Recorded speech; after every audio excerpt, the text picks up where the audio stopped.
Bienvenue sur JK, qui raconte des histoires où des drames de la vie réelle se déroulent. Installez-vous confortablement et savourez le récit d'aujourd'hui. Alors que je conduisais vers la caserne de pompiers ce matin-là, je me suis surpris à repenser à la conversation que Rebecca avait entamée la veille au soir pendant le dîner. Ce n'était pas la première fois que ce sujet était abordé, mais ces discussions semblaient se produire plus fréquemment, et je ne savais pas pourquoi. Je ne comprenais pas pourquoi cela revenait constamment et pourquoi cela importait tant à ma femme. Elle voulait que je lui répète avec combien de femmes j'avais été avant que nous ne devenions exclusifs. Elle voulait savoir si je fantasmais sur des relations passées ou si je pensais à d'autres femmes lorsque nous étions intimes. Évidemment, la seule réponse que je pouvais donner était un non catégorique. Rebecca et moi étions mariés depuis 5 ans, et même si notre mariage n'était peut-être pas parfait, je le noterais très bien dans tous les domaines qui comptaient pour moi, la confiance, le respect, l'amour, l'intimité et l'amitié. Je pensais que Rebecca ressentait la même chose. Et je croyais sincèrement que nous vivions le rêve. Un revenu décent grâce à des emplois que nous aimions. Un mariage solide, une belle maison dans un bon quartier, et suffisamment d'argent et de temps libre pour prendre des vacances et profiter de bonne nourriture et de divertissement. Je m'appelle Marcus Thompson, mais mes amis de la caserne m'appellent Thompson ou simplement Marc. Ma femme s'appelle Rebecca, bien que tout le monde l'appelle Becca. Je mesure 1,80 m, avec des cheveux châtains clairs et des yeux bleus. Principalement d'origine irlando-américaine, et j'ai assez de tempérament pour le prouver, même si je le maîtrise depuis le lycée. J'ai appris à travers un peu trop de bagarres que les mots fonctionnent mieux que les poings. Je suis en bonne forme physique grâce à mes années de football américain au lycée et à des années d'entraînement avec les pompiers. Je continue de courir, je joue dans une ligue de softball adulte pendant l'été, et je passe la majeure partie de mon temps libre dans le garage à travailler le bois. Fabriquer des meubles sur mesure est devenu ma passion. Principalement de petites pièces comme des armoires de cuisine, des bibliothèques, ou le bureau en chêne que je viens de finir pour le bureau à domicile de Becca. Au cours des dernières années, j'ai même commencé à vendre certaines de mes pièces à des voisins et amis, ce qui me procure un revenu d'appoint décent qui complète mon salaire de pompier. Becca a toujours eu ce magnétisme naturel. Des yeux verts éclatants, une peau parfaite et un sourire qui attire les gens quand elle parle. Elle a une manière facile de mettre les gens à l'aise et peut les faire parler de n'importe quoi. Elle montre à ses amis et collègues à quel point ils comptent en étant une excellente auditrice et en ne les jugeant jamais. Parfois, cela frise le fait d'être trop amicale ou ouverte, mais cela n'a jamais été un problème pour moi. Elle a ce don de savoir exactement quand se retenir avant que des limites ne soient franchies. Becca attire l'attention non seulement grâce à sa personnalité, mais aussi en raison de sa silhouette athlétique. Elle mesure 1,70 m, a des cheveux auburn, ses magnifiques yeux verts et une silhouette de coureuse. Ses jambes parfaitement toniques sont probablement sa meilleure caractéristique. Elle court 4 ou 5 matins par semaine pour rester en forme, et c'est devenu sa principale source de soulagement du stress en dehors du travail. Quand j'y pensais vraiment, Becca semblait avoir la personnalité parfaite, du moins parfaite pour moi. Elle avait un trait de caractère parfois agaçant qui menait parfois à des discussions tendues entre nous, mais cela dégénérait rarement en véritable dispute. Le problème était qu'une fois que Becca avait pris une décision, elle ne lâchait rien. Elle était convaincue d'avoir raison, surtout lorsqu'il s'agissait de situations qui n'avaient pas de réponse claire. Cela la rendait particulièrement têtue sur certains sujets, et je ne pouvais généralement pas la faire changer d'avis une fois qu'il était arrêté. Nous nous étions tous les deux mariés juste après l'université et avions eu une relation exclusive pendant les 2 dernières années d'études. Il est donc juste de dire que Becca n'avait pas connu beaucoup de partenaires différents avant notre mariage. D'un autre côté, j'avais eu une vie assez débridée pendant ma dernière année de lycée et mes 2 premières années d'université, fréquentant autant de femmes que possible. Je me sentais chanceux que l'une de mes premières partenaires fût une femme plus âgée qui savait vraiment ce qu'elle faisait. Elle m'a beaucoup appris sur la façon de satisfaire une femme et sur ce qui fonctionne réellement. Grâce à elle, je me sentais confiant de pouvoir me concentrer d'abord sur le plaisir de ma part. Tonnerre, ne prenant ma propre satisfaction qu'après avoir rendu l'expérience spéciale pour elle. J'avais expliqué cela à Becca quand elle m'avait demandé comment je savais la satisfaire. Elle était reconnaissante de ce que ces expériences m'avaient appris, mais jalouse d'avoir manqué différents partenaires et des expériences variées. Dans nos vies professionnelles, j'étais capitaine à la caserne de pompiers 19 de Charlotte, responsable de la gestion de notre équipe et de la coordination des interventions d'urgence dans tout le sud de la ville. Notre caserne couvrait un quartier très actif, avec toutes sortes d'interventions, des incendies de maisons aux urgences médicales. Et j'étais au sein du service depuis 8 ans, ayant gravi les échelons depuis mes débuts de pompier stagiaire. L'horaire était excellent. 24 heures de service, 48 heures de repos, ce qui me laissait beaucoup de temps pour poursuivre mon activité d'ébénisterie. Mon dernier projet était la fabrication d'un ensemble complet d'armoires de cuisine pour notre maison, ainsi qu'une table à manger assortie que je prévoyais de commencer une fois les armoires installées. Becca était directrice de prêt senior à la First National Bank, l'une des plus grandes banques régionales de Caroline du Nord. Le poste était bien rémunéré, pas trop stressant, et incluait des déplacements occasionnels à travers les Carolines et la Virginie. Cela impliquait parfois d'accompagner un jeune gestionnaire de prêt lors d'évaluation de propriété commerciale pour s'assurer qu'il couvrait correctement toutes les exigences et qu'il respectait les normes de la banque en matière de service client et de rapports précis. Becca avait fait quelques voyages ces dernières semaines avec un nouvel employé nommé Tyler Mitchell, qui venait d'obtenir son MBA d'une école de commerce et commençait son programme de formation en gestion pour devenir gestionnaire de prêt certifié. Dans le cadre du programme de développement des cadres de la banque, il suivait des managers expérimentés pour apprendre les procédures d'évaluation appropriées. Becca avait mentionné une fois à quel point il était confiant et perspicace après leur premier voyage, mais elle n'avait pas dit grand-chose de lui depuis. Notre vie a continué, et je passais de plus en plus de temps sur les armoires de cuisine à mesure que j'approchais de la fin. Mon enthousiasme à les installer et à commencer la table à manger grandissait chaque jour. J'ai remarqué que Becca n'était pas aussi enthousiaste à propos de tout le projet, ce qui m'inquiétait un peu, mais je me suis dit qu'une fois qu'elle verrait le produit fini, elle l'adorerait. J'ai également remarqué que Becca n'était pas aussi ouverte et chaleureuse dans sa communication avec moi ces derniers temps. Notre vie intime était toujours excellente et n'avait pas diminué. Quelquefois ces dernières semaines, quand Becca rentrait tard du travail, elle m'avait pratiquement tiré à l'étage immédiatement. La dernière fois que cela s'est produit, j'ai remarqué qu'elle semblait inhabituellement excitée avant même que nous nous touchions, et je pouvais dire que quelque chose l'avait vraiment émoustillée. Après l'une de ces sessions intenses qui a eu lieu juste après le travail, je suis descendu pour commencer à préparer le dîner pendant que Becca sautait sous la douche. J'ai décidé que les choses n'allaient pas bien de plusieurs façons ces derniers temps et j'allais en parler à Becca quand elle descendrait manger. Becca se tenait sous l'eau chaude et se sentait satisfaite de l'intimité qu'elle et Marcus venaient de partager. Cependant, une pointe de culpabilité et d'inquiétude l'envahit également. Elle avait déjeuné et participé à quelques happy hours avec son collègue Tyler. Et plus récemment, elle l'avait laissé la convaincre de dîner et boire un verre après le travail. Elle savait que cela repoussait les limites plus loin qu'elle ne devrait le permettre, et leur conversation devenait plus flirtatrice, franchissant des lignes qu'une femme mariée ne devrait pas autoriser. Elle était honnête avec elle-même. Elle était obsédée par cette connexion naissante et l'idée d'être avec un homme différent. Elle savait qu'elle était très attirée physiquement par lui et avait décidé la semaine dernière qu'elle voulait coucher avec lui. Je mérite cela et cela va m'aider à chasser cette obsession de mon esprit et à me remettre sur la bonne voie dans mon mariage. Elle pensait que Marcus avait été avec beaucoup de femmes, s'était emporté, tout cela avant qu'il ne décide d'être exclusif. Et elle savait qu'il ne la tromperait jamais, tout comme elle ne le tromperait jamais vraiment.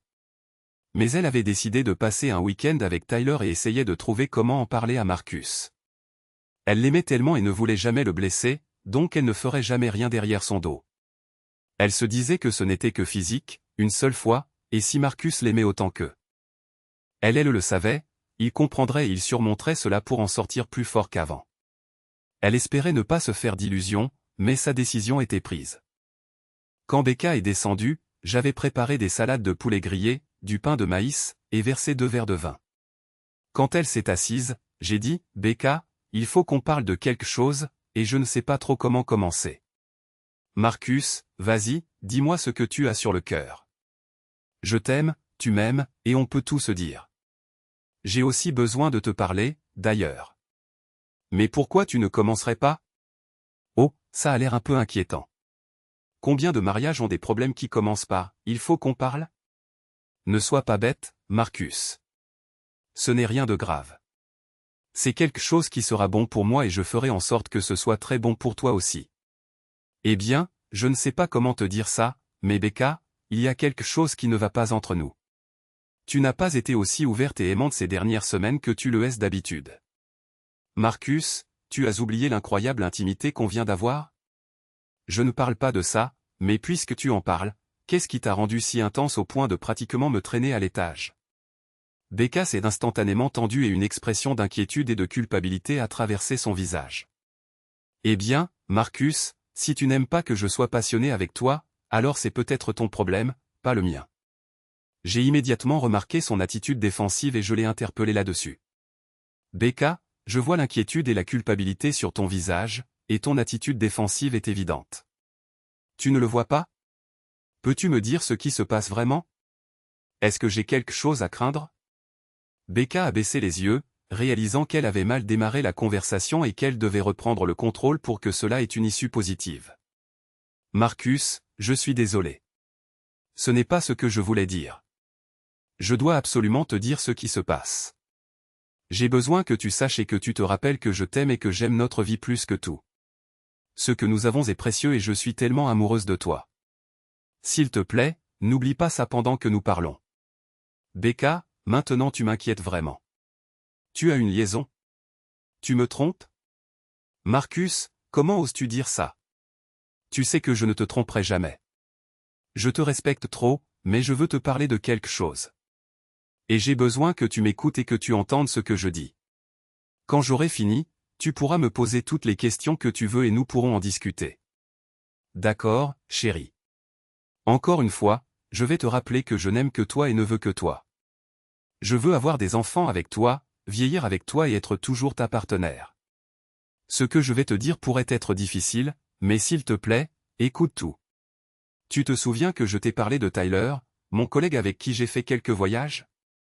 Eh bien, j'ai aussi déjeuné avec lui, et nous sommes allés prendre un verre après le travail et même dîner la semaine dernière. Qu'est-ce que tu racontes, Becca? Tu as dit que tu ne me trompais pas et que tu n'avais pas de liaison, et maintenant tu en avoues une. Non, ce n'est pas le cas. Bon sang. Ce n'est pas une liaison, et je ne t'ai jamais trompé, mais tu as promis d'écouter. Oui, j'ai peut-être dépassé les limites en passant du temps avec lui sans t'en parler. Je ne l'aime certainement pas, mais nous avons flirté et les choses que nous nous sommes dites étaient suggestives.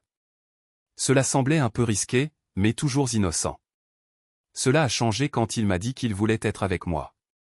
Il a 7 ans de moins que moi, il est extrêmement en forme et beau, et je me suis retrouvée totalement éprise de lui. Je me suis levée d'un bond, en colère. Bon sang, Becca. Tu me quittes? Tu l'aimes? Es-tu sûr de ne pas avoir déjà couché avec lui? Et c'est comme ça que tu me l'annonces? Becca a tressailli en entendant ce qu'elle avait dit et en constatant que rien ne se passait comme elle l'avait voulu. Marcus, non. Je n'ai pas couché avec lui ni avec personne. D'autres? C'est en fait une partie du problème. Mais s'il te plaît, écoute. Je n'aime que toi. Tyler n'est qu'un jeune homme. Je ne pourrai jamais tomber amoureuse de lui. Mais tu sais que je n'ai eu que quelques expériences avant de te rencontrer, et j'ai l'impression d'avoir été privé de certaines des expériences que tu as eues avant que nous soyons un couple. J'ai un peu l'impression d'avoir été privé d'explorer avant que nous tombions amoureux. Et maintenant, sachant que ce jeune homme qui m'attire incroyablement veut être avec moi, je ne peux tout simplement pas me l'enlever de la tête. Aujourd'hui au travail, Tyler et moi avons flirté sans arrêt. Et c'est en partie pour ça que j'étais si excité en rentrant à la maison et que j'avais besoin que tu m'aimes. J'ai senti mon pouce accélérer et mon visage rougir à l'eau. Est-ce qu'une expression incroyablement triste et choquée traversait mon visage? Ce n'était pas ce que Becca voulait voir. Elle a rapidement essayé de corriger sa dernière déclaration. Marcus, je n'ai pas bien dit ça. Je t'aime, et être intime avec toi est bien plus que juste physique. C'est la chose la plus épanouissante que j'ai jamais ressentie, mais je n'arrive pas à me sortir ce jeune homme de la tête. Et j'ai décidé que je voulais être avec lui. Je veux saisir cette opportunité unique de vivre cette expérience avec un autre homme avant que nous ne devenions plus sérieux au sujet des enfants, des carrières et de tout le reste. J'ai l'impression de mériter cela, et je te demande de me le permettre. Je t'ai dit que je ne te tromperais jamais et que je te respectais. Tout cela est vrai et c'est pourquoi je te demande de me le permettre. Mais je suppose que je te dis aussi que ma décision est prise. Becca a été stupéfaite de me voir m'affaler sur ma chaise, les larmes lui montaient aux yeux et commençaient à couler sur mes joues. Ce n'était pas censé se passer comme ça. Ce ne devait être que physique, une seule fois. Ça ne signifierait rien. Elle devait me convaincre. Marcus, je n'aime que toi. Je veux seulement être marié à toi et vieillir avec toi. Ce n'est que physique. Ce n'est pas de l'amour. C'est juste un laissez-passer unique pour vivre une expérience et me l'ôter de la tête. Je te jure que je me rattraperai pour le reste de nos vies. Si tu me permets juste ça, je ne te tromperai jamais. Et c'est pourquoi je te supplie de m'accorder ce cadeau unique et cette preuve de ton amour pour moi. Je me suis levé de table et la douleur et la colère dans mes yeux ont alarmé Becca. Elle se demanda si elle n'avait pas déjà endommagé son mariage et leur relation. Comment pouvait-elle bien assimiler mon approbation à une preuve de mon amour? Une preuve de mon amour pour toi, Becca. Voici ce que j'entends. Tu m'as déjà trompé. Tu as une relation émotionnelle avec quelqu'un du travail. Tu as parlé intimement avec cette personne, partagé des détails sur nous et notre mariage, et vous êtes allés déjeuner, dîner et prendre un verre ensemble. Pour moi, c'est déjà de la tricherie. Es-tu sûr de ne pas avoir déjà couché avec lui? Et c'est comme ça que tu essaies de me dire que tu as une liaison. D'ailleurs, comment vas-tu te racheter? Plus d'intimité avec moi? Plus de temps avec moi? Me couvrir de cadeaux? N'es-tu pas censé faire ça en ce moment même? Marcus, arrête. Ce n'est pas une liaison. Et non, je n'ai pas couché avec lui. Mais j'avoue que je l'ai embrassé quelques fois après des sorties. C'était peut-être l'alcool, mais je dois admettre que le frisson de quelqu'un de différent m'a excité. Ce sera une expérience unique, pas une liaison. Je ne l'aimerai jamais, et je n'aimerai toujours que toi. Mais j'ai l'impression d'en avoir besoin. Si tu m'aimais autant que je le pensais, tu me l'accorderais. Marcus, ce n'est que physique. Ce n'est pas de l'amour. Ça ne signifie rien, mais je n'arrive pas à me l'enlever de la tête. J'ai l'impression d'en avoir besoin. Je ne sais pas ce que je ferai pour l'instant, mais je me rattraperai. Becca, je n'arrive pas à croire que tu puisses même me demander ça. Tu m'as déjà manqué de respect en ayant une relation émotionnelle et à connotation sexuelle avec ce type. Tu m'as déjà trompé en parlant d'être ensemble et de ce que vous voulez faire l'un avec l'autre. Tu m'as dit que tu l'avais embrassé, et pour moi, c'est aussi intime que si tu avais couché avec lui. Je suppose que je n'arrive pas non plus à croire à quel point j'ai été naïf. Je pensais que tu m'aimais autant que je t'aimais. Mais je ne te ferai jamais de mal comme tu viens de m'en faire. Je ne sais même pas si tu réalises à quel point tu as déjà blessé notre relation et notre mariage. Je pensais pouvoir toujours compter sur toi et te faire confiance. Et maintenant, tu as jeté ce sentiment par la fenêtre. Marcus, arrête. Arrête d'être si dramatique. Je t'aime, toi et seulement toi. Tu peux me faire confiance et c'est pour ça que je te le dis. Tu ne devrais pas être blessé. Il s'agit juste de moi, pas de nous. Ce n'est qu'une intimité physique sans importance. D'accord, Becca. Alors peut-être que j'irai moi aussi chercher une intimité sans importance. Et tu verras si tu crois encore à ça. Sur ce, je me suis levé, j'ai attrapé mes clés et je me suis dirigé vers la porte. Marcus, bon sang. Grandis, et reviens ici. Ce n'est pas une mauvaise chose. Ça va me rendre meilleur après ça et me permettre de te donner plus d'amour et d'attention dans notre futur que je ne l'ai jamais fait. Coucher avec un homme qui n'est pas ton mari te rendra meilleur. Bon sang, Becca.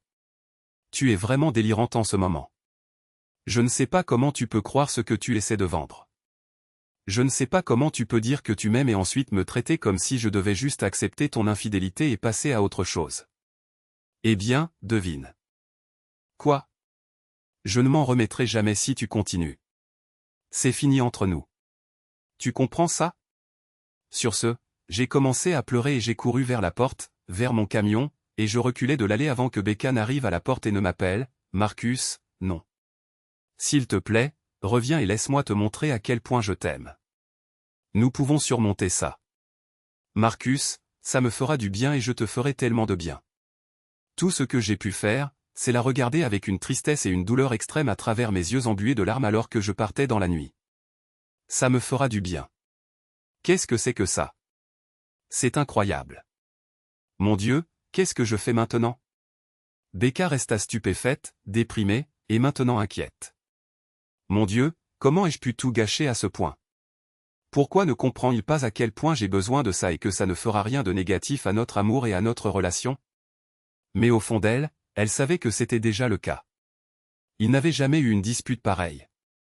Marcus ne l'avait jamais quitté, n'avait jamais remis en question son amour pour lui, et maintenant elle remettait en question son amour pour elle.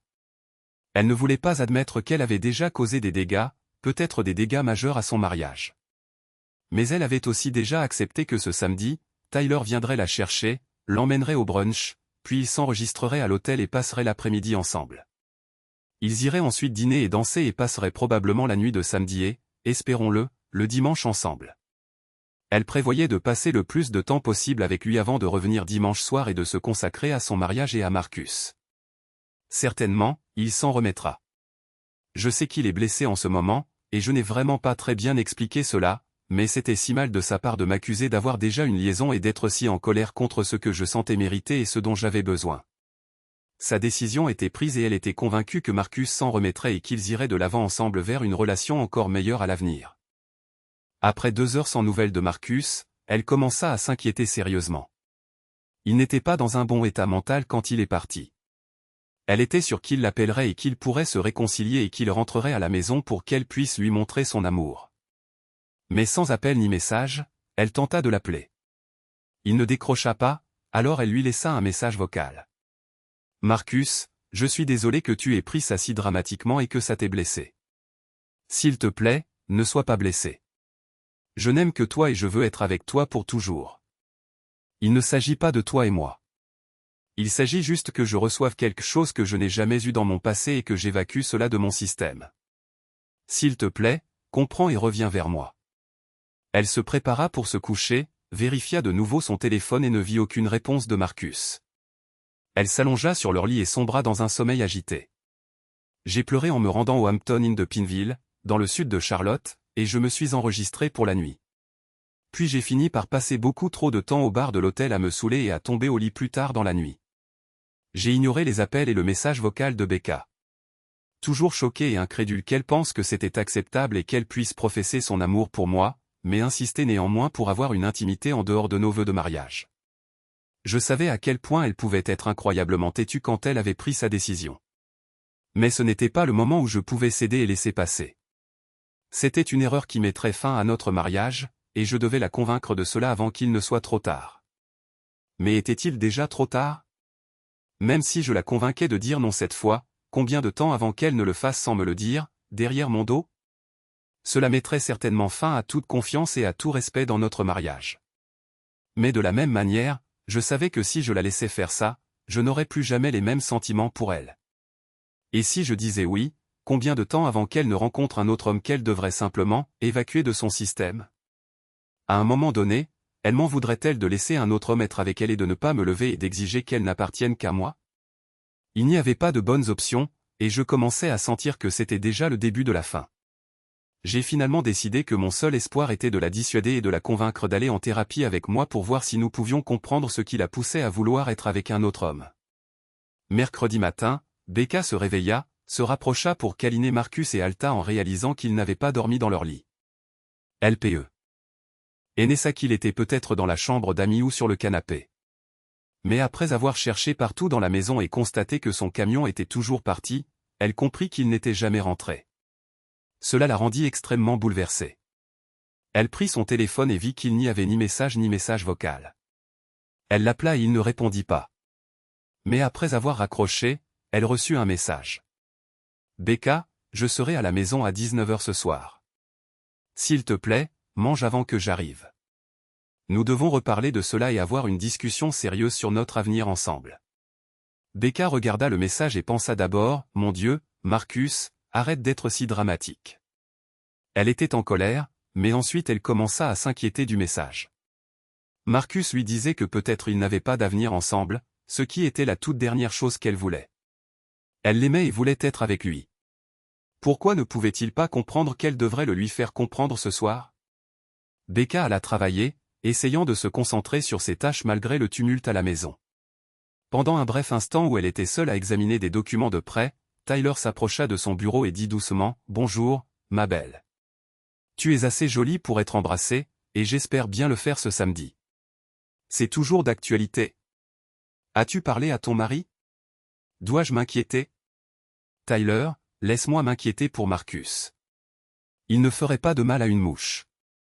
Il n'est pas convaincu de l'idée, mais ça ira. Et oui, c'est toujours d'actualité pour samedi, dit-elle. Bien que sa voix manquât de l'enthousiasme qu'elle essayait de projeter, le stress de la situation avec Marcus pesait clairement sur elle.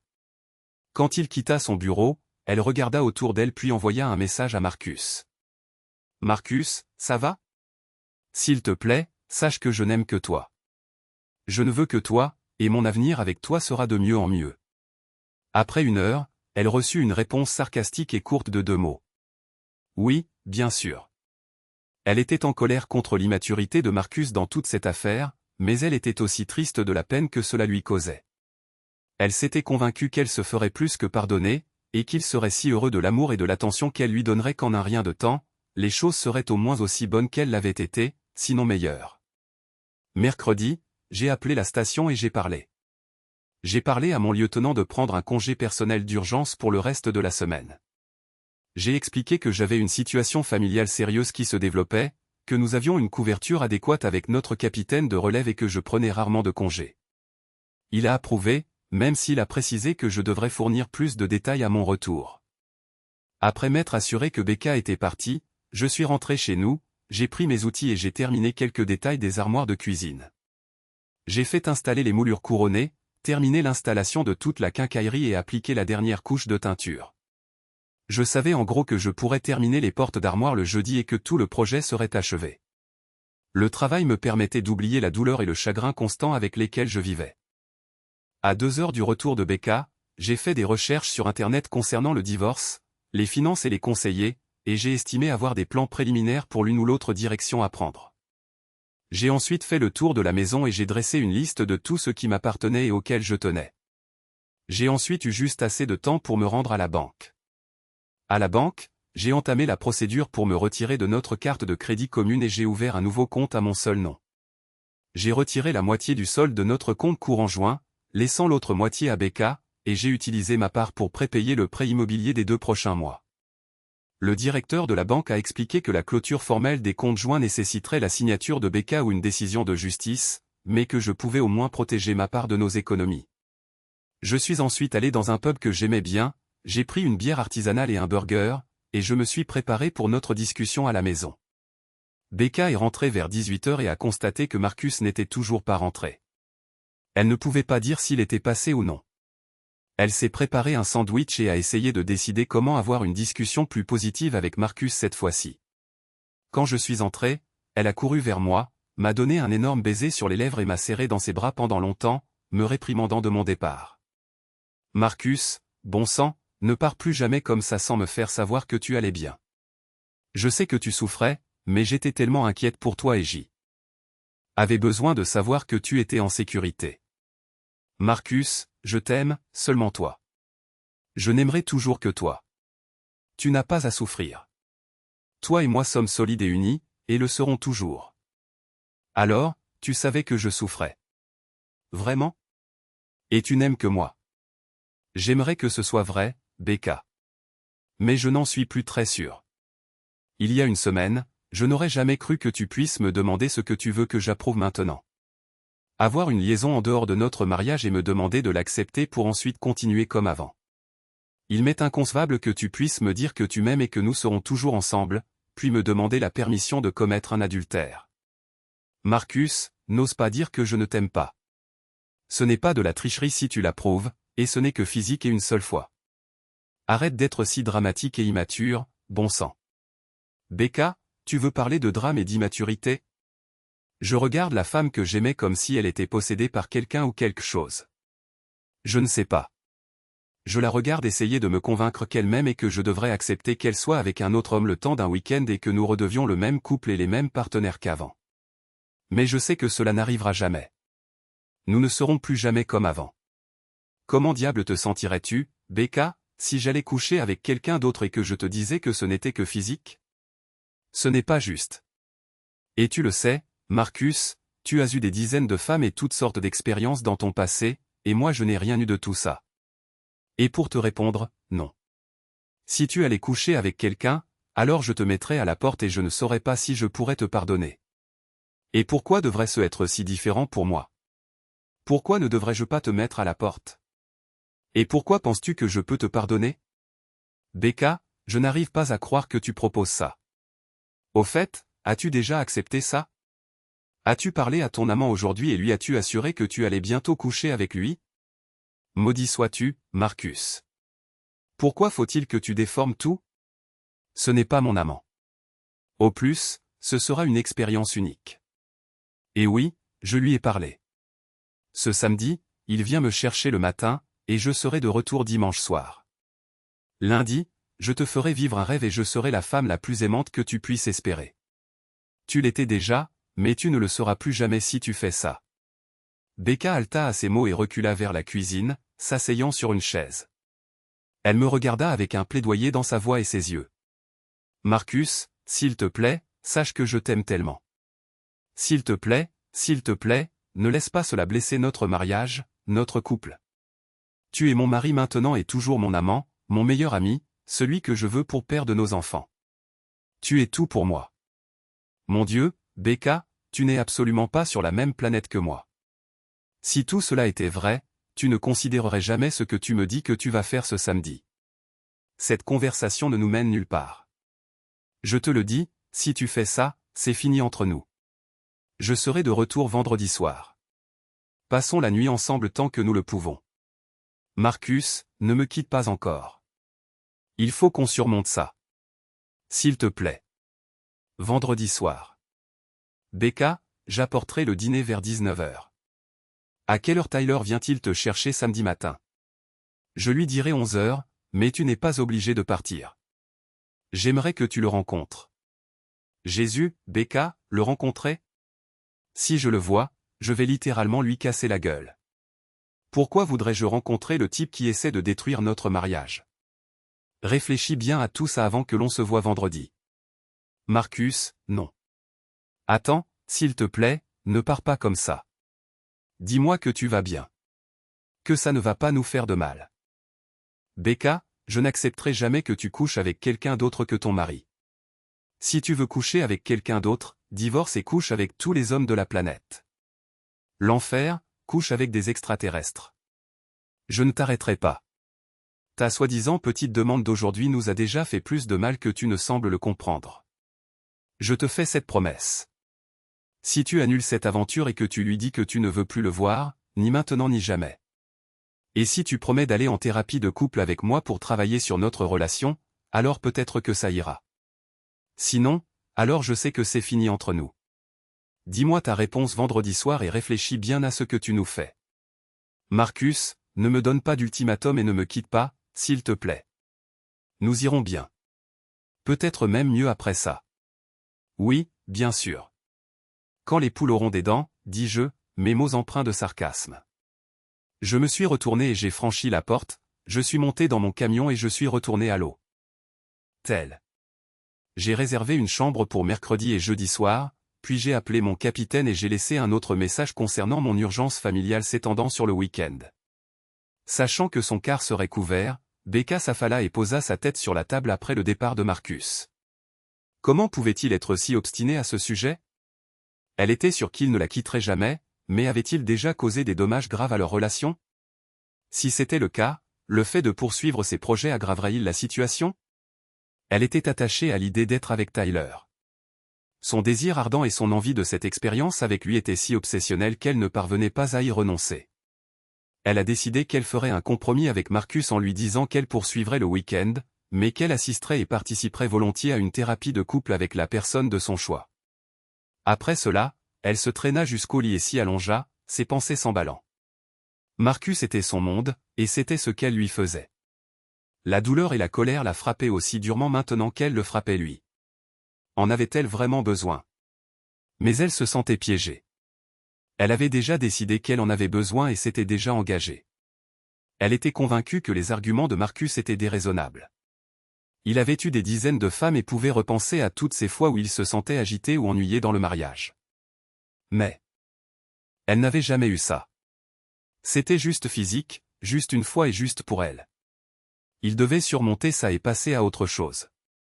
Le jeudi, après que Becca soit partie travailler, je suis retourné à la maison et j'ai commencé à transporter dans mon camion toutes les choses que je voulais mais dont Becca ne remarquerait pas l'absence. J'ai aussi fait un aller-retour au magasin d'occasion avec tous les vêtements que je ne portais jamais et qui ne me manqueraient pas.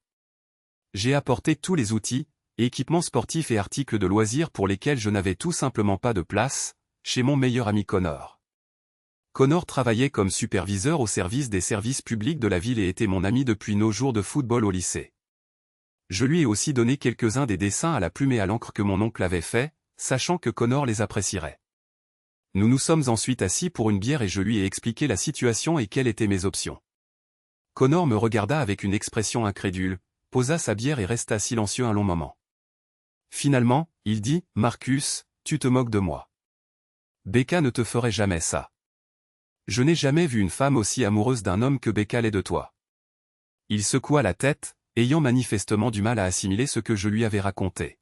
« Es-tu sûr que c'est ce que tu veux faire? Peut-être qu'elle fait une sorte de dépression ou qu'il y a quelque chose de grave qui ne va pas chez elle. Je ne suis sûr de rien. Je ne sais plus où j'en suis, ce qui est bien ou mal. Mon monde entier a été bouleversé en l'espace d'une semaine, et c'est comme si Becca était une autre personne. Je ne comprends juste pas. Mais je sais que l'amour que j'ai pour elle est déjà attaqué et s'affaiblit à chaque piètre excuse qu'elle donne pour expliquer en quoi cela sera si bon pour notre mariage. Elle est devenue folle. Tu ne peux pas pardonner et oublier. Suis une thérapie et passe à autre chose. Hors de question. Je lui ai dit que nous pouvions le faire si elle ne couchait pas avec ce type. Mais si elle le fait, je ne vois aucun retour en arrière possible. J'ai essayé de la faire changer d'avis. Maintenant, je vais voir si je peux lui offrir une soirée si incroyable vendredi qu'elle écoutera la raison. C'est vraiment ma dernière chance. Bonne chance, mon vieux. Fais-moi savoir si je peux faire quelque chose pour t'aider. Je déteste vous voir souffrir comme ça. Tu étais mon modèle, montrant qu'un mariage solide et sain est possible. Eh bien, je suppose que nos deux bulles ont éclaté parce que je n'aurais jamais pu imaginer ça en 100 ans. Je fais tout ce que je peux pour ne pas aller casser la figure à ce type. Eh bien, Marcus, si rien d'autre ne marche, et si le pire arrive, fais-le-moi savoir et je t'aiderai certainement pour cette vengeance. D'accord, j'y penserai. Eh bien, prends soin de toi. Au fait, je prends un nouveau téléphone et un nouveau numéro, et je te les enverrai par SMS pour que nous puissions rester en contact plus tard. Reste calme et tiens bon. Je suis ensuite allé au magasin Verizon, j'ai pris un nouveau téléphone et un nouveau numéro, et j'ai mis notre forfait actuel au seul nom de Becca. Finalement, je suis rentré chez moi, j'ai conduit mon camion dans les quartiers de South Charlotte pour me vider la tête, et j'ai passé du temps à réfléchir à tout ce qui s'était passé. Je suis allé sur notre ordinateur familial, j'ai supprimé tous mes emails et documents personnels, et j'ai en gros effacé toute trace de ma vie numérique du bureau. J'ai rédigé un email à toute notre famille, nos amis, nos proches et nos collègues pour expliquer les actions de Becca et ma réaction. En gros, si je ne pouvais pas la faire changer d'avis, je leur expliquerais qu'elle avait décidé d'avoir une liaison. Elle pourrait utiliser l'excuse que c'était seulement physique en dehors de notre mariage et qu'elle m'avait demandé de l'approuver, même si je l'avais supplié de ne pas le faire et lui avais dit que cela mettrait fin au mariage. Elle a quand même continué. Je priais Dieu de ne jamais avoir à l'envoyer, mais si le pire arrivait, je voulais m'assurer que les gens comprenaient ce qui s'était réellement passé. J'ai programmé l'envoi de l'email pour lundi à 9 h et j'y ai joint un enregistrement vocal de l'autre soir. Le vendredi, j'ai procédé à une consultation avec un avocat spécialisé en divorce et on m'a dit qu'en général, nos revenus étant comparables et sans enfants, il s'agirait essentiellement d'un partage 50-50e de tous les biens. La seule chose incertaine était mes prestations de retraite de pompier, auxquelles j'avais cotisé pendant 8 ans par l'intermédiaire du système de retraite des employés du gouvernement local de Caroline du Nord. Elle avait son plan 401K d'entreprise, il était donc difficile de prévoir comment les différents systèmes de retraite seraient pris en compte dans le règlement du divorce. J'ai décidé que plutôt que de perdre une partie de mes biens lors d'un divorce, j'envisagerais de liquider une partie de ma pension de manière anticipée et de combiner cela avec l'argent que j'avais gagné grâce à mon entreprise de meubles sur mesure au cours des dernières années. J'avais un pécule conséquent économisé en vendant des armoires, des bureaux et des bibliothèques à des voisins et des amis. J'attendrais la fin du week-end, car j'espérais toujours pouvoir persuader Becca de se réveiller et de mettre fin à ce cauchemar. J'avais fait ce que je pouvais, et à l'approche de vendredi, je sentais que notre avenir, notre mariage et mon amour étaient tous entre les mains de Becca. Et je ne pouvais que prier pour qu'elle fasse le bon choix. J'ai acheté du saumon, de l'espadon et une salade César en rentrant à la maison et j'ai allumé le barbecue. J'ai mis quelques bouteilles de vin blanc au frais, j'ai préparé une série de gin tonic, et j'ai attendu que Becca rentre du travail. Elle était excitée de rentrer et de me voir dans la cuisine en train de préparer notre repas. Dieu merci tu es rentré, Marcus. Tu m'as tellement manqué, et je déteste quand tu n'es pas à la maison avec moi. Tu dois me promettre d'arrêter de faire ça. Tu m'aimes. Je t'aime. Nous devons être ensemble. Sur ce, elle s'est approchée de moi et a été un peu surprise et très heureuse quand je l'ai prise dans mes bras et lui ai donné un long et tendre baiser. Becca, pourquoi ne montes-tu pas, prendre une douche et mettre quelque chose de joli? Tiens, emporte un gin tonic avec toi pour commencer cette soirée. Et dès que tu redescendras, je mettrai la nourriture sur le grill, et nous profiterons d'un bon dîner. Ce sera peut-être le dernier dîner. Mais ce soir est une célébration de ce que notre mariage a été.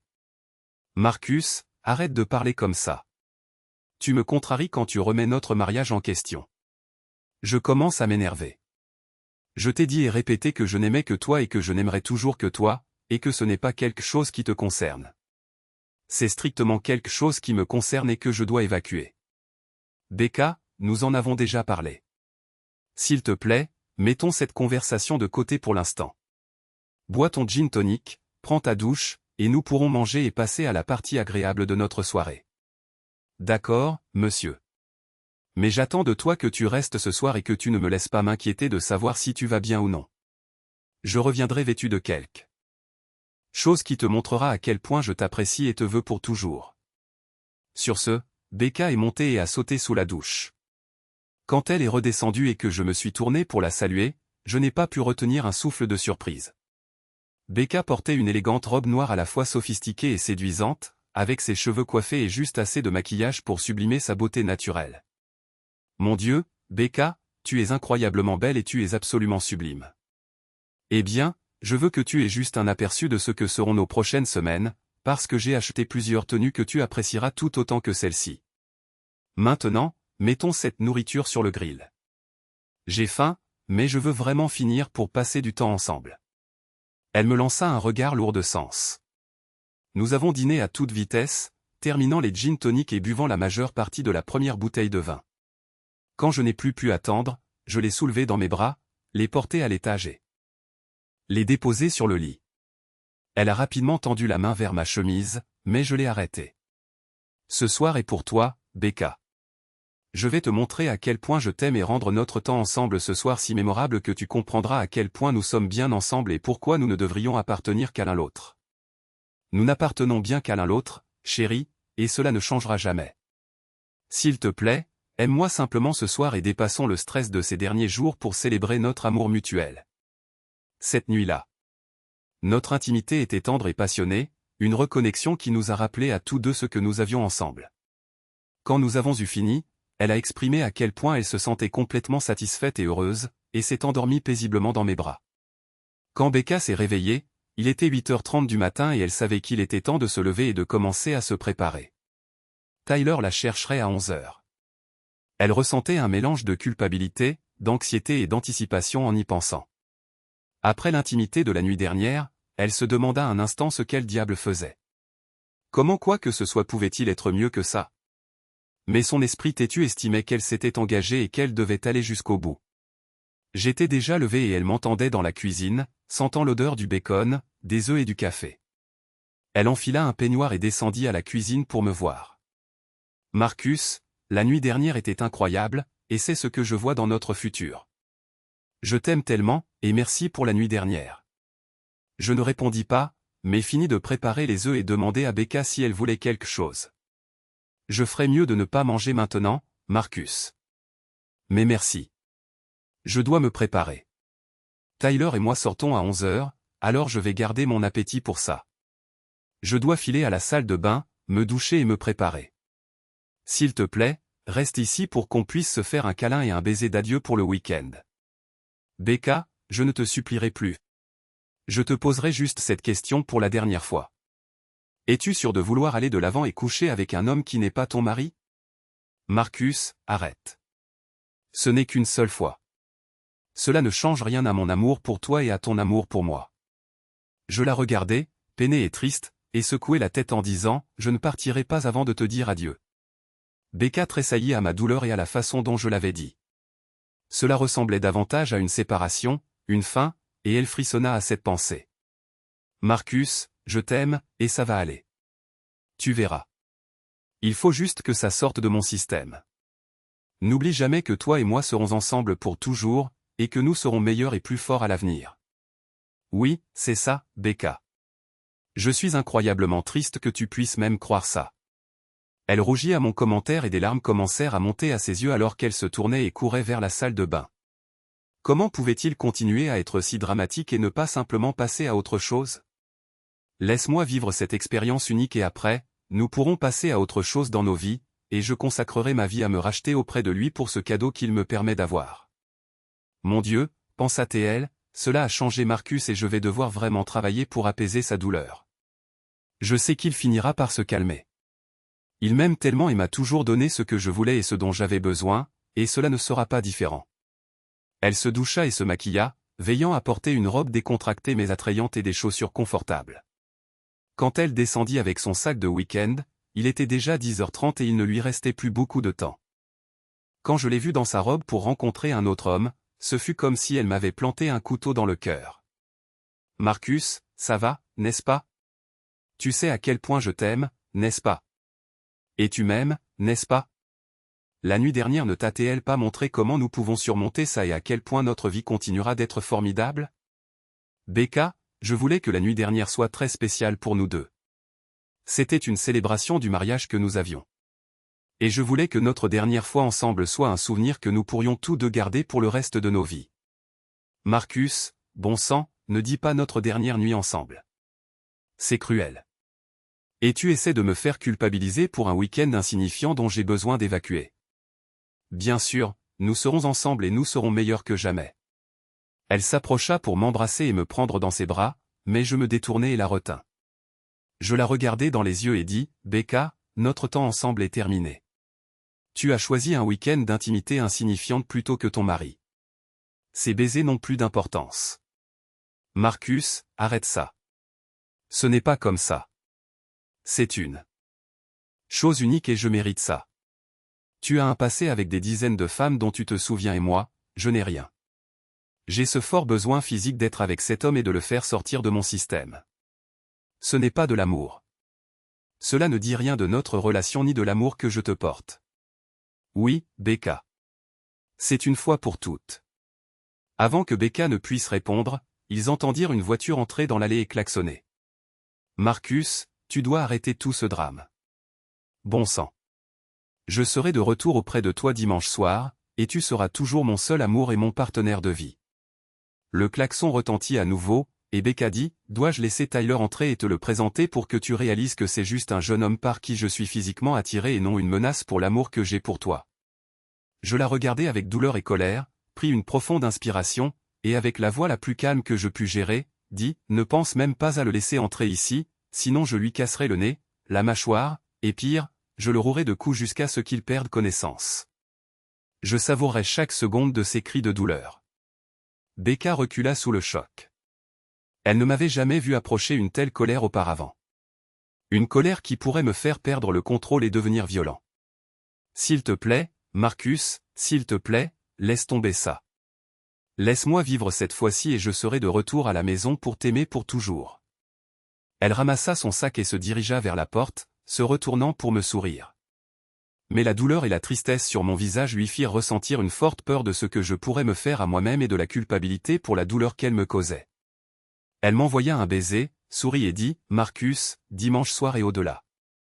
Je serai la meilleure épouse et partenaire que tu puisses espérer. Je t'aime. Au revoir. Becca resta là une seconde, réfléchit à quelque chose, puis sortit par la porte. Je m'assis sur une chaise de cuisine et pleurai. Je sentais que j'avais fait ce que je pouvais pour arrêter cette liaison qui mettait fin à notre mariage, mais Becca semblait vivre dans une réalité parallèle, rationalisant que cela serait bon pour nous et quelque chose qu'elle devait avoir pour elle-même. Après 30 minutes de pleurs, je me levai et commençai à déplacer toutes les affaires de ma liste de biens dans mon camion. Je commençai par la chambre et remarquai que Becca avait laissé ses alliances dans la coupelle sur sa commode. Je les mis dans ma poche alors que ma tristesse commençait à se transformer en colère et à grandir. 2 heures plus tard, j'avais pris toutes les choses qui étaient importantes pour moi. Les tableaux, croquis et sculptures que mon oncle m'avait légués étaient soigneusement emballés, mis en boîte et rangés. Tous les vêtements que je comptais emporter ne rentraient pas dans mon camion. Alors, je fis un autre tri rapide et jetai les indésirables dans la poubelle du garage. Je fis le tour de la maison, ma colère et ma douleur bouillonnant. Je vis notre album de mariage avec 40 photos de notre mariage d'il y a 5 ans. Regarder l'album me procurait autrefois de la joie et un sentiment de paix, mais maintenant cela ne faisait qu'intensifier ma douleur et me rendait plus en colère. Je courus au garage, pris un cutter parmi mes outils restants, et retournai en courant dans la maison. Sur chaque page de photos, je fis de profondes entailles à travers le plastique et les images. Sur plusieurs d'entre elles, j'enlevai les parties où se trouvaient nos visages et les jetai dans la cheminée. J'allai au bureau et écrivis ma dernière lettre à Becca, des larmes coulant sur mon visage et tombant sur la lettre. J'ai terminé, mis la lettre et un chèque pour Becca, sa moitié des comptes d'épargne et de chèques conjoints, dans une enveloppe et écrit son nom à l'extérieur. Je posai l'album photo et la lettre sur la table de la cuisine et enlevai mon alliance, la plaçant sur la lettre. Enfin, j'ai préparé l'email que j'avais composé pour tous nos amis, parents et contacts, avec une date d'envoi programmée pour lundi à 9 h du matin. Je serai loin d'ici à ce moment-là. Je me suis alors retourné, suis sorti par la porte, suis monté dans mon camion et me suis éloigné de mon ancienne vie. Il était maintenant en milieu d'après-midi, et Becca et Tyler avaient pris un brunch ensemble. Ils s'étaient enregistrés à l'hôtel que Tyler avait réservé pour samedi et dimanche soir, espérant la convaincre de rester les 2 nuits, ou au moins d'éviter l'heure de départ du dimanche. Ils se dirigèrent lentement vers la chambre, et Becca ressentit un mélange d'excitation et de nervosité en se retrouvant avec un autre homme. La réalité de la situation la frappait différemment de ce qu'elle avait imaginé. Quand le moment est venu, l'expérience était loin de ce que Becca avait espéré. Cela la laissait insatisfaite et déconnectée. Le moment s'est terminé brusquement, et Tyler s'est rapidement excusé pour aller aux toilettes. Alors qu'elle était allongée, fixant le plafond, Becca ne pouvait s'empêcher de ressentir un profond regret. Elle se demandait pourquoi elle avait fait des choix qui l'avaient menée à ce point. Réalisant que ce qu'elle avait espéré être significatif s'était avéré tout le contraire, elle a attrapé son téléphone portable sur la table de chevet et a rapidement composé un message pour Marcus. « Marcus, mon amour, sache que je n'aime que toi. Dis-moi s'il te plaît que tu vas bien et que tu m'aimes aussi. J'ai hâte de te revoir. » Tyler est revenu et, étant jeune, il était de nouveau prêt. Ils ont été ensemble plusieurs fois de plus cet après-midi-là, et bien que les aspects physiques se soient quelque peu améliorés, la connexion émotionnelle qu'elle attendait était totalement absente. Ils se sont habillés et sont allés dîner. Le dîner fut gênant, fait de conversations superficielles et sans véritable connexion, ni physique ni mentale, entre eux. La magie qu'elle pensait avoir ressentie auparavant avait disparu. Ils ont dansé un peu après le dîner, mais cela semblait forcé et inconfortable. Bien que Tyler veuille retourner rapidement dans la chambre, elle a continué à commander des verres et à le retarder jusqu'à ce qu'ils soient tous les deux très ivrés et même du mal à retourner à la chambre. Quand ils y sont arrivés, elle s'est rapidement changée, s'est effondrée sur le lit, s'est détournée de Tyler et s'est endormie. Le matin, elle s'est réveillée avec une gueule de bois et sentait Tyler à ses côtés. Elle décida que le mal du week-end était déjà fait, alors elle devrait tenter une dernière fois de voir si elle pouvait avoir une expérience mémorable avec le jeune homme. Elle a tenté de commencer la matinée en initiant l'intimité, espérant que cela mènerait à quelque chose de spécial entre eux. Tyler a apprécié le geste mais a mis fin aux choses brusquement sans aucune considération pour elle, la laissant mal à l'aise et utilisée. Quand elle a essayé d'être affectueuse après, il a reculé, faisant un commentaire grossier qui l'a laissé humiliée. Se sentant blessée et humiliée, elle a attrapé son téléphone et s'est dirigée vers la salle de bain, verrouillant la porte derrière elle. Sous la douche, elle s'est frottée comme si elle essayait de laver ses regrets. Après s'être séchée, elle s'est assise sur le bord des toilettes et a vérifié son téléphone, mais il n'y avait aucune réponse de Marcus. Elle a essayé de l'appeler, mais cela a directement sonné sur la messagerie vocale. Désespérée, elle lui a envoyé un autre message. « Marcus, je t'aime. Tu vas bien? S'il te plaît, dis-moi que tu vas bien et que nous pouvons surmonter ça. C'est devenu une erreur insensée et misérable. Et je sais maintenant que tu es le seul que je veux pour toujours. Je serai à la maison dès que possible pour te serrer dans mes bras et te dire à quel point je t'aime. S'il te plaît, fais-moi savoir que tu vas bien. » Plus tard, elle a persuadé Tyler de la rejoindre pour le petit déjeuner. Alors qu'il finissait, elle a dit, « Tyler, c'était une erreur pour moi. Je n'aime que mon mari, et ce week-end m'a montré que personne ne peut le comparer à lui à mes yeux. Je vais monter à la chambre, faire mes valises et partir maintenant. Je prendrai un taxi. Je ne veux plus te voir pour le déjeuner, l'happy hour ou le dîner. Et j'apprécierais si nous pouvions nous éviter au travail. Je suis désolé, mais ce n'était qu'une grosse erreur. Eh bien, va te faire voir alors. C'est toi qui voulais ça si désespérément et qui m'a convaincu. Vas-y, cours retourner auprès de ton mari et essaie d'oublier à quel point l'expérience avec moi était géniale. Il y a plein de femmes plus jolies que toi qui adoreraient avoir une chance avec moi. Tyler, tu n'es qu'un gamin et tu n'as aucune idée de la façon de traiter une femme. Sors de ton délire. Sur ce, elle est montée à la chambre, a fait ses affaires et est partie. Becca a pris un taxi et est rentrée chez elle vers 15 h le dimanche. La première chose qu'elle a remarquée, c'est que le camion de Marcus avait disparu. Mais plus inquiétant encore, elle a remarqué que plusieurs des tableaux et sculptures de son oncle qui avaient décoré leur maison manquaient. Waouh! Je suppose que Marcus a décidé d'emmener des choses chez Connor pour les mettre en sûreté. Je suis déçue et surprise qu'il ne m'ait pas attendu. En entrant dans la maison, elle a senti plutôt que vu que quelque chose était différent. Le premier changement physique qu'elle a remarqué fut que la peinture à l'huile des montagnes Blue Ridge que l'oncle de Marcus avait peinte n'était plus accrochée au-dessus de la cheminée. Elle a regardé autour d'elle et a vu que beaucoup de ses autres dessins et peintures avaient disparu, tout comme les sculptures qui se trouvaient sur le manteau de la cheminée. « Oh non, Marcus, qu'as-tu fait » s'écria-t-elle, même en sachant que personne n'était là pour l'entendre. Elle a sorti son téléphone et a vu que Marcus n'avait toujours pas répondu à ses messages. Elle a appelé son téléphone, et quand cela a directement sonné sur une messagerie vocale générique indiquant que la boîte vocale était pleine, elle a réessayé. À la troisième tentative, une voix de Verizon a répondu « Ce numéro de téléphone portable n'est plus en service ». Et elle a poussé un cri et s'est effondrée sur le sol. Oh mon Dieu, non. Qu'est-ce que j'ai fait? Oh, Marcus, comment as-tu pu faire ça? Comment as-tu pu me laisser comme ça? Elle s'est levée, essayant de ralentir le flot de larmes et de sanglots qui s'échappaient de son corps, et s'est déplacée aussi vite qu'elle le pouvait vers la cuisine. Elle est de nouveau tombée à genoux en voyant l'alliance de Marcus posée sur une lettre qui lui était destinée, elle-même posée sur leur album de mariage. Elle s'est effondrée sur une chaise, a ramassé l'alliance et l'a fixée. Incapable de croire ce qui se passait et ce que tout cela signifiait, elle a déchiré la lettre et a commencé à pleurer de façon incontrôlable en essayant de la lire. Becca, comme tu peux le deviner, c'est mon dernier adieu. Je suis peut-être un lâche, mais je ne me sentais pas capable de t'affronter après que tu m'aies quitté, moi et notre mariage. J'ai trouvé tes alliances dans le bol sur ta commode et j'ai su que c'était un symbole parfait de la façon dont tu avais laissé notre mariage derrière toi. Tu es parti en sachant que si tu portais les alliances, tu aurais dû admettre que tu me trompais et cela aurait ruiné ton idée d'un laissez-passer pour le week-end. Je pense que tu croyais sans aucun doute que tu pouvais coucher avec quelqu'un d'autre et revenir vers moi en pensant que notre mariage serait le même qu'avant.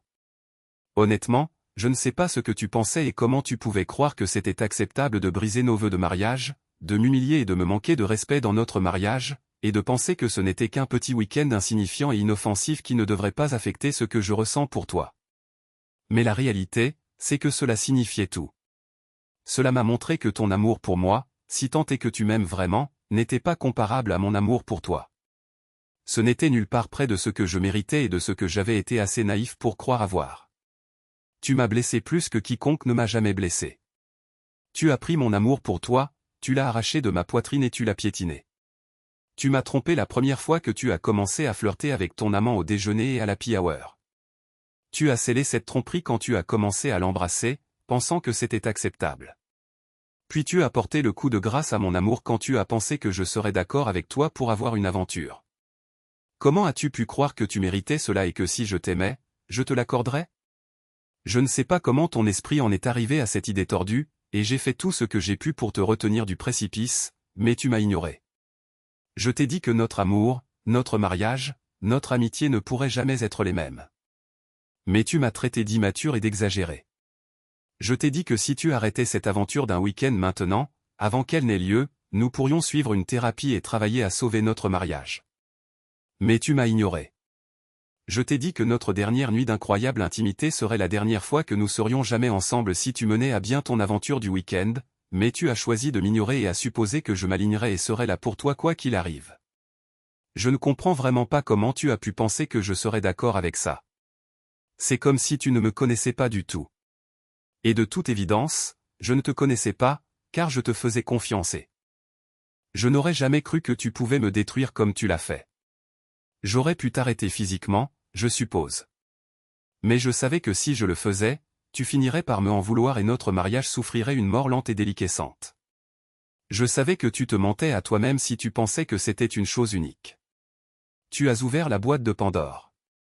Si l'expérience était mauvaise, combien de temps avant que tu ne trouves une autre attraction que tu devais absolument vivre? Si elle était bonne, combien de temps avant que tu ne doives la revivre? Tu ne m'aurais probablement même pas parlé de tes prochaines infidélités après avoir vu ce que nous traversons maintenant.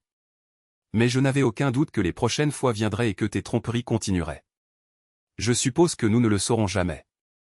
Je ne pourrai jamais être dans une relation sans confiance.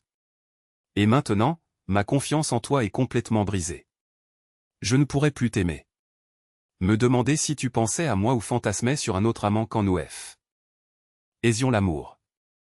Dès que tu as franchi le seuil, tu as pris tout l'amour, le respect, la confiance et l'amitié que tu prétendais avoir pour moi et tu les as jetés par les égouts. Je ne pourrai jamais te pardonner ça, te faire confiance à nouveau, ou même être ton ami. Je dois te couper complètement de ma vie. Quelque chose pratique à te dire. J'ai divisé tous nos biens et payé l'hypothèque pour les 2 prochains mois. Tes 50% de nos comptes joints sont le chèque que j'ai joint à cette enveloppe.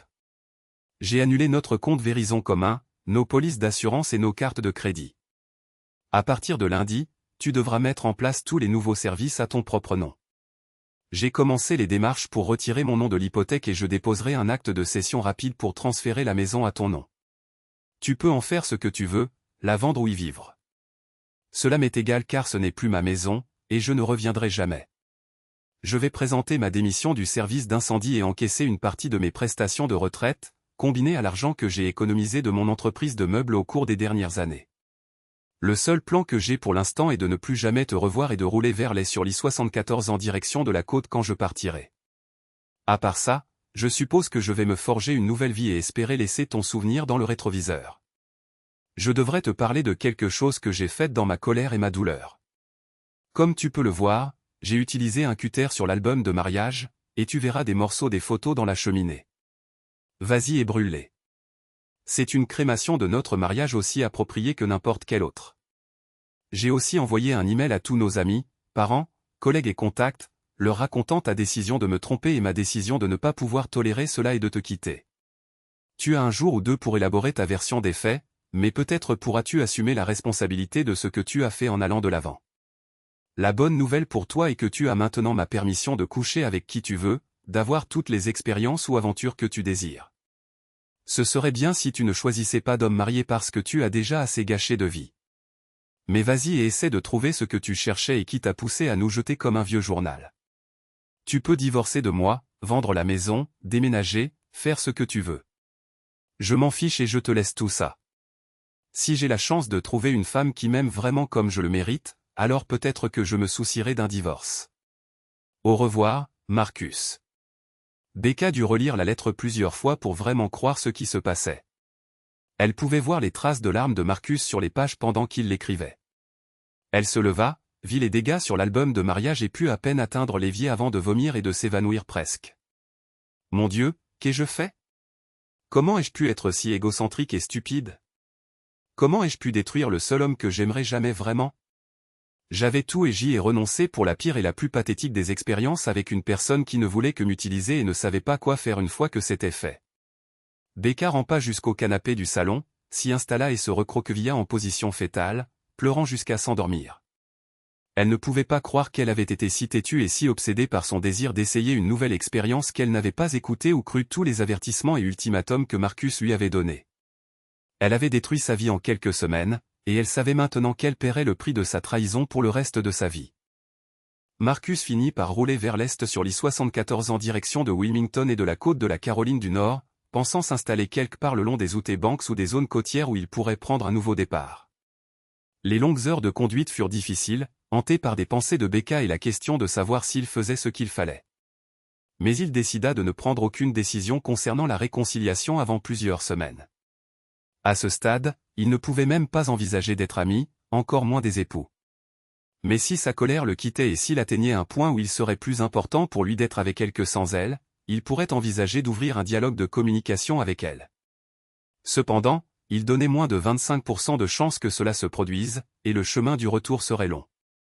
Becca dut endurer l'humiliation et la douleur d'expliquer son état d'esprit irrationnel et son raisonnement concernant sa liaison à ses parents, à ses proches et à ses amis. Elle sentait qu'aucun d'eux ne comprendrait jamais son raisonnement ni ne lui pardonnerait. Elle ne comprenait plus son propre raisonnement non plus, encore moins elle. Expliquer. Elle dut admettre à quel point elle s'était horriblement convaincue que cette aventure n'affecterait pas leur relation. Elle dut expliquer qu'elle n'avait pas compris jusqu'à présent à quel point cela détruirait son mariage et à quel point cela avait détruit son seul amour. Elle dut assumer la responsabilité d'avoir été incroyablement égocentrique et stupide quant à l'importance de sa fidélité, à la fois envers Marcus et maintenant envers elle-même. Elle voyait comment elle avait perdu le respect de sa famille et de ses amis et comment ils commençaient à se retirer de leur relation avec elle. Becca appelait chaque semaine le meilleur ami de Marcus, Connor, le suppliant de lui donner la localisation de Marcus, son numéro de téléphone ou toute information à son sujet. Elle le suppliait de dire à Marcus qu'elle l'aimait, qu'elle avait enfin compris et assumé la responsabilité de sa trahison dans leur mariage, et qu'elle ferait n'importe quoi pour qu'il lui parle à nouveau. Dis-lui que je l'aime. Il me manque. J'ai gravement gâché les choses, et je le comprends vraiment. Je ferai n'importe quoi pour surmonter cela s'il me laisse essayer. Je ne divorcerai jamais de lui et je resterai fidèle à nos vœux de mariage. Je ne sortirai pas avec d'autres hommes et n'aurai aucune relation tant que nous serons mariés. Elle attendait chaque semaine, espérant un appel ou une réponse, mais cela ne venait jamais. Elle cessa de sortir avec qui que ce soit, mena une vie solitaire au travail et à la maison, et pria pour que quelque chose finisse par ramener Marcus à elle, restant fidèle à leur mariage. Environ un mois après l'aventure de Becca, Tyler se retrouva à reconsidérer son approche des relations avec des collègues mariés. Disons simplement qu'il reçut un message clair sur les conséquences de ses actes, délivré d'une manière qui laissa une impression durable sans causer de préjudice permanent. Au fil du temps, Becca et Marcus réfléchiraient tous deux à ce qui s'était passé, et aucun des deux ne pourrait jamais vraiment répondre à la question de savoir comment elle avait pu penser que cela irait. 3 ans plus tard, Becca attendait toujours Marcus, mais il ne revint jamais. Un beau matin, alors que Becca s'apprêtait à partir travailler, un homme vint à la porte et demanda son nom. Une fois que Becca eut confirmé son identité, il lui tendit une enveloppe. « Vous avez été signifié. » Becca ne pleura pas et ne réagit pas de manière dramatique. Elle resta simplement là. Elle esquissa un petit sourire triste et dit, « Tout le meilleur, Marcus. J'espère que tu auras une vie merveilleuse. Merci de votre visionnage. À la prochaine. » Point. Si vous avez apprécié ceci, abonnez-vous à JKTEL à Story pour plus de récits.